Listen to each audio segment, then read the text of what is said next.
ঢাকাই চলচ্চিত্রের বর্তমান প্রজন্মের নায়িকা মাহিয়া মাহি।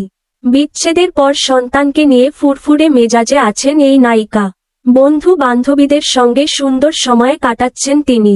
সম্প্রতি সামাজিক যোগাযোগ মাধ্যমে 1.5 মিনিটের একটি ভিডিও প্রকাশ করেছেন তিনি, যেখানে রীতিমতো আগুন ঝরাতে দেখা গেছে এই নায়িকাকে। 2024 সালের শুরু থেকেই মাহির জীবনে একের পর এক পালাবদল এসেছে।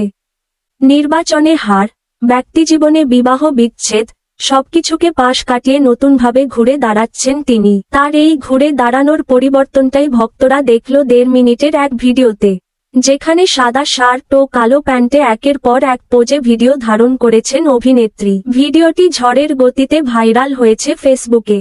মাহির ভক্তরাও নায়িকার রূপ নিয়ে প্রশংসায় ভাসিয়েছেন। তাকে এমন অগ্নিকন্যা রূপেই পর্দায় আবারও ফিরে দেখতে চেয়েছেন। মাহিকে সবশেষ সাকিবের রাজকুমার ছবিতে ক্যামিও চরিত্রে অভিনয় করতে দেখা গিয়েছে। এরপর অভিনয় নিয়ে ব্যস্ততা না থাকলেও মডেলিংয়ে সময় দিচ্ছেন তিনি। কয়েকদিন পরপর ভিন্ন সাজে দেখা মেলে এই চিত্রনায়িকাকে।